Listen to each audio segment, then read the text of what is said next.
On débute nos rencontres de ce matin avec une personnalité que vous connaissez très bien. Il est ex-député de Chicoutimi-le-Fjord. Il milite présentement pour la reconnaissance du fjord du Saguenay au patrimoine mondial de l'UNESCO. Il s'agit bien sûr de M. Robert Bouchard qui est avec nous. Bienvenue à l'émission. Ça va Oui, bien ce matin? ça va très bien. Merci beaucoup. Écoutez, M. Bouchard, on va faire un petit retour parce que cette reconnaissance-là, ça fait près d'une dizaine d'années que vous travaillez, en fait, pour y arriver. Si on revenait, là, en fait, je crois que ça a débuté en 2009, tout ça. Comment ça a commencé exactement? Effectivement, en 2009, il y a eu une étude de préfaisabilité qui a été donnée au Dr Jules Dufour pour voir la faisabilité que le fjord du Saguenay soit un jour inscrit patrimoine mondial à l'UNESCO. Oui. Et la faisabilité a été positive. 2010, la formation d'un comité de 3 régions, Saguenay-Lac-Saint-Jean, Côte-Nord, Charlevoix, et également les nations Innu qui étaient impliquées dans ce comité. À peu près 17 personnes qui représentants de MRC, parce que chaque région a des MRC, des associations touristiques régionales. Oui. Et aussi des gens impliqués dans le milieu, de même que des citoyens, je dirais, motivés par la beauté du fjord, la reconnaissance du fjord. Et là, je dirais, pendant les premières années, il y a eu recueillement d'appui auprès d'organisations, municipalités. On a plus d'une centaine de résolutions de municipalités de chacune de ces régions. Wow! Et entre autres, une résolution unanime de l'Assemblée nationale qui appuie le projet. Et là, nous sommes en démarche actuellement. Puis, c'est sûr qu'il faut dire une chose, qu'à chaque 10 ans, il y a une liste indicative qui s'ouvre dans chaque pays. Évidemment, la planète, il y a plusieurs pays. L'UNESCO travaille au plan mondial. Alors, à chaque 10 ans, le Canada ouvre une liste indicative. Alors, la dernière fois qu'elle a été ouverte, c'est en 2004. Et on s'attendait qu'elle l'ouvre en 2014, mais il y a eu retard pour ouverture en 2016, en août 2016. Alors, évidemment, on a fait des démarches pour qu'elle soit ouverte, cette liste indicative, nous permettant d'appliquer. Parce que la première étape, c'est d'abord patrimoine mondial canadien. Et puis, par la suite, comme le Canada va retenir 10 sites pour les 10 prochaines années, le Canada va prendre un projet par année à soumettre à l'UNESCO. Et là, ça veut dire qu'il faut qu'il monte un dossier beaucoup plus élaboré, malgré qu'il est très élaboré également. Alors, la première étape, c'est de faire partie de ces 10 sites De canadiens. ces 10-là. Alors, à travers le Canada, il peut y avoir je dirais, une centaine de sites qui vont être déposés. Et là, la ministre de l'Environnement a mis sur pied un comité consultatif qui est d'experts.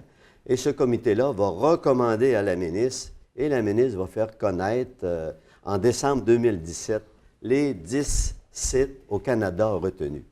Et d'où l'importance d'en parler dès maintenant, de poursuivre à en parler parce que au moment où on discute, la mise en candidature est ouverte, les gens doivent soumettre. On peut aller d'ailleurs par le site du Comité de la reconnaissance du fjord du Saguenay. Comment on procède justement pour soumettre la candidature, notre intérêt? Alors, nous avons un site qui est là depuis quelques années et les gens écrivent sur leur Internet fjordpatrimoine.com. Oui. Et là, il y a une démarche. Les gens écrivent leur nom, leur numéro de téléphone, leur adresse courriel et ils disent pourquoi ils appuient le fjord du Saguenay. Alors, vous savez, c'est une démarche qui est assez réfléchie et puis c'est pour ça que nous recueillons des appuis ces appuis-là vont être déposés. On a jusqu'au 30 avril, mais évidemment, comme il faut un peu de préparation, on arrête le 27 avril. Ça se termine. Mais il faut aller en chercher le plus possible. Oui, actuellement, oui. Puis prenez comme à l'émission Tout le monde en parle dimanche dernier, M. Danny Turcotte a invité la population à appuyer le fjord du Saguenay. Et depuis ce temps-là, nous avons autour de 300 appuis. Mais au total, nous avons à peu près 1500 appuis. Nous voulons évidemment avoir quelques milliers, même plusieurs milliers d'appuis. Il nous reste encore une dizaine de jours. Et moi, j'invite la population à venir appuyer le fjord du Saguenay. On peut dire que c'est un site unique au monde. C'est un site universel. Et le territoire que nous proposons que nous proposons pour être sur la liste indicative et un jour patrimoine mondial à l'UNESCO, c'est le territoire du parc marin Saguenay-Saint-Laurent. C'est le territoire également du parc du fjord du Saguenay. Alors, ce sont des sites déjà reconnus. Oui. La population connaît ces sites-là. Et encore une fois, venez nous appuyer en très grand nombre. Et ça va être quelque chose qui va nous, je dirais, nous aider davantage à être sur les 10 sites pour les 10 prochaines années. C'est une de nos grandes fiertés régionales. C'est des sites qui sont extraordinaires.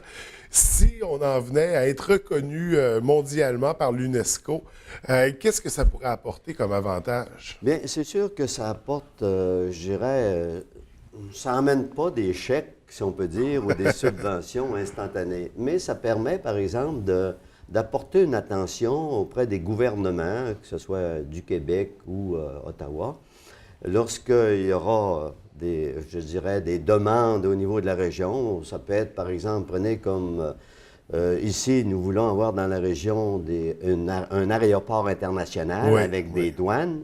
Alors, ça pourrait, autrement dit, être un argument de dire, bon, c'est sûr que c'est un attrait touristique, dans le sens, c'est pour avoir un offre plus grand, avoir une visibilité non seulement, je dirais, au Québec puis au Canada, mais d'avoir une visibilité mondiale.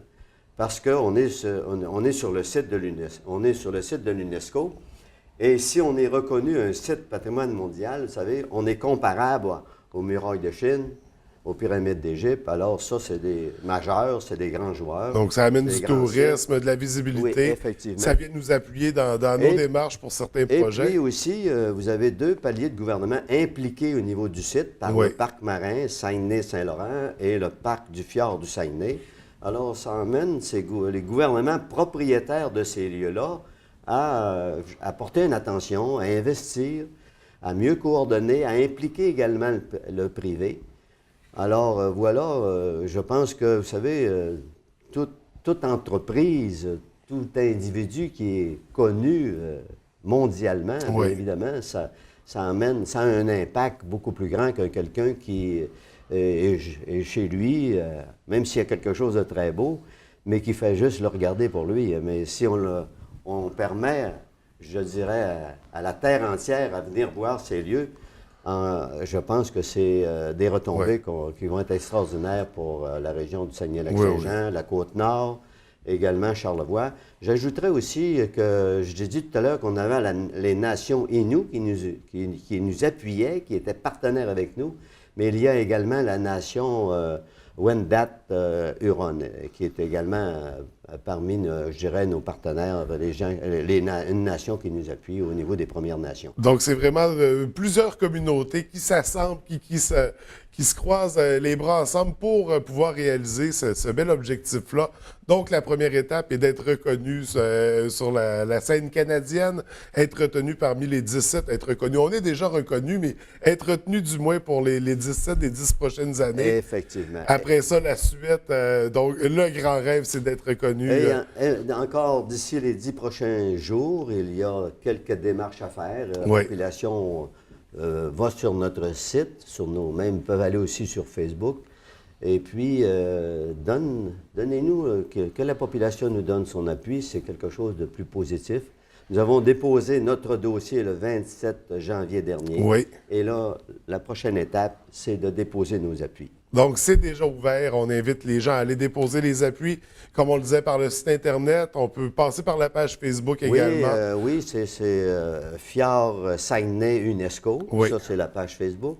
Et notre site, c'est fjordpatrimoine.com. Donc, très facile à trouver, très facile également à procéder pour les inscriptions.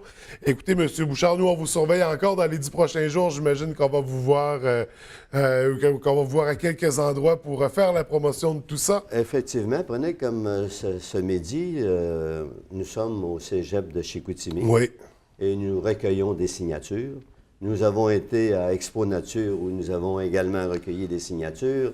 À l'Université du Québec, nous avons tenu un kiosque. Alors, on est, je dirais, impliqué intensivement à l'heure actuelle pour recueillir des appuis. Et impliqué depuis maintenant près de 10 ans. Félicitations pour, au départ, l'initiative pour toutes ces années de démarche et d'implication On a un joyau ici dans la région. On veut le faire rayonner, on veut l'exposer, on veut que tout le monde le connaisse. Donc, merci pour toutes ces démarches-là que vous avez accomplies jusqu'à présent. Alors, on se croise les doigts pour que notre projet soit retenu parmi les 10 projets canadiens, les 10 sites canadiens. Alors, M. Bouchard, merci. Je vous souhaite une très belle journée. C'est moi qui vous remercie et j'apprécie vos bons mots que vous disiez pour le Fjord du C'est un Saguenay. plaisir, mais c'est une fierté. On l'aime tous, donc tout le monde serait content, heureux du dénouement. Écoutez, M. Bouchard, je vous souhaite une belle journée. On se revoit très bientôt. Merci beaucoup. Bonne journée à vous également.